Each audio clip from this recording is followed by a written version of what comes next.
Hello my dear students, once again welcome back to my channel. So continuing our series of solving problems in polynomials, I'll be going to take 9th question written on the screen. And guys, I'll be going to tell you the concept behind solving such type of sums. It will be asked in your exam later on also. It is known that the roots of equation are all integers. Okay, how many distinct root does the equation have? They are asking.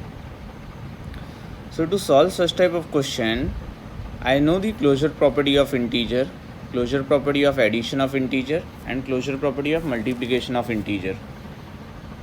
And if it's a 5-degree polynomial, maximum it can have 5 real roots. Okay, so let us assume alpha, then beta, then gamma, then delta, and omega are the 5 distinct real roots of this 5-degree polynomial.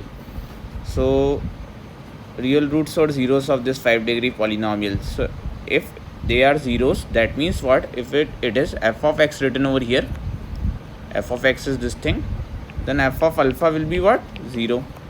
F of beta will be becoming what? 0. F of gamma will be becoming what? 0. F of delta will be becoming what? 0. F of omega will be becoming what? 0. It implies what? X minus alpha is a factor of f of x. Then what? X minus beta is a factor of f of x. Then what? X minus gamma is a factor of f of x. Then what? X minus delta is a factor of f of x. Then what? X minus omega is a factor of f of x. This is factor theorem we are knowing now. If f of a is equal to 0, then x minus a is the factor of polynomial f of x. Okay, that I have applied. So f of x can be written by me like the other way around to write f of x is k times of x minus alpha into x minus beta into x minus gamma into x minus delta into x minus omega. Okay, so we'll be going to get what? Guys, k value over here is 1 because the coefficient, leading coefficient is what? 1 we are knowing. So x to the power 5 minus alpha plus beta plus gamma plus delta plus omega times of x to the power 4. Hope you guys would have got my point. When we'll be going to multiply, no? So 2 times of 2 times of 2 times of 2 times of 2, 32 terms will be getting generated over here. And one term will be with leading coefficient, that is 1. Okay, that is x power 5, one term will be there, and with x power 4 we will be going to have 5 terms over here. And at the last position, no my dear students, will be going to have the constant term, which will be written by me like minus times of alpha, beta, gamma, delta and omega. Hope you guys would have got my point. So this is f of x we are knowing. Okay, now let us assume it was like ax to the power 5 minus b plus bx to the power 4 plus cx cube plus dx square plus ex plus f. This is the form of polynomial we know. Okay, now it is equal to 0 now because they are what? All zeros of the polynomial. They will make the polynomial 0. Even it will be 0, even it will be 0. So I may write it like x to the power 5 plus b by a times of x to the power 4 plus c by a times of x to the power 3 plus d by a times of x to the power 2 plus e by a times of x plus f by a is equal to 0. Now guys, I would have to I will be going to compare this yellow colored thing written over here with this yellow colored thing over here, and the red colored thing written over here with this red colored thing over here. Okay, so I'll be going to get what? Alpha plus beta plus gamma plus delta plus omega is equal to minus b by a. Okay, and alpha, beta, gamma, delta, omega is equal to minus f by a. Actually no, it's like alternate plus and minus will be going to get over here, and 5c2 value is what we are knowing, that is 10 we are knowing. So I would have to write 10 things like summation alpha beta will be generating c by a, then summation alpha beta gamma will be generating minus d by a, then summation alpha beta gamma delta will be generating, so this is minus, this is plus, this is minus, then again plus it will be. So a b c d I have came up to now minus e by a it will be, plus e by a it will be, and then alpha, beta, gamma, delta, omega minus f by a. So there is a, this is like what summation alpha is written, summation alpha with minus sign minus b by a, summation alpha beta with plus sign c by a, summation alpha beta gamma with minus sign minus d by a, summation alpha beta gamma delta will be e by a, and summation alpha beta gamma delta omega will be minus f by a. But I'll be going to basically make use of these two things. Okay, which two things? I'll be going to shed it over here. To solve such type of problems, it will be asked to you. So guys, alpha, beta, gamma, delta and omega I have to deal with. Okay, let's bring down the question.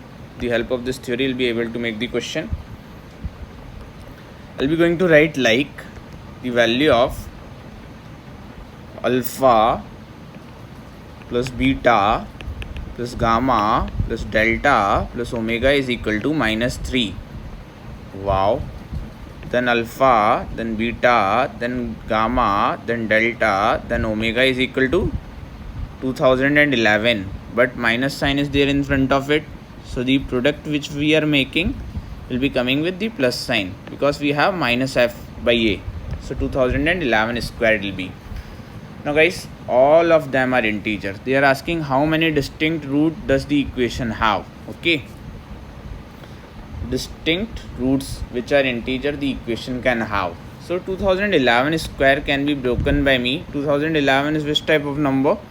It's a prime number. So you may write it as 2011 squared multiplied by 2011 can be written by me as 2011 multiplied by 2011. So guys, how to check that given number is a prime number or not?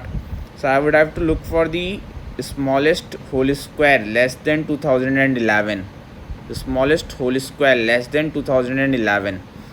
So guys, 1024 times of 2 is 2048 we are knowing, and that will be becoming what? Let me tell you, 2048 is what? 2 to the power 11 we know. Okay, I would have to look for the smallest whole square less than 2011, and if number is not divisible by any number which is less than the square root of that smallest whole square less than or equal to 2011, then number will be a prime number. So to compute square root of 2011, I would have to look for this long division method. So for that I'll be going to do what? 4 times of 4 is 16 we are knowing, and 411 will be coming over here. 4 plus 4 is 8 we are knowing, and 84 times of 4 I guess, because 5 will cross it. Okay, 5 5 25, 8 5 40 42. Okay, so it will be 44 point something approximately. So if 2011 is not divisible by any number till 44, then definitely it will be a prime number, and it will not be divisible by any number till 44, so it will be becoming a prime number over here. So guys, the two values can become 2011. So alpha I will fix it as 2011 over here, and beta also I will fix it as 2011 over here. Now my dear students, I have the sum of these numbers as minus 3. So the remaining numbers can become what? Plus or minus 1. So gamma, delta and omega I will be going to talk about. Gamma, delta and omega, let all of them becoming plus 1. Okay, but I want sum as minus 3, so let's make them as minus 1 over here. But since I want to sum as minus 3, so let's make beta as minus 2011. Now 2011 minus 2011 will make 0. Then gamma plus delta plus omega will generate minus 3. Yeah, it is getting satisfied. Then their product when I will be going to talk about, minus 1 the cube will be minus 1 multiplied by a minus sign will be a plus sign. So even this is getting satisfied. So guys, that means we will have two roots as minus 1 root as minus 2011. Okay, the other root as 2011, and the 3 equal roots as minus 1. Hope you guys would have got my point. How many distinct root does the equation have? So number of distinct roots will become what?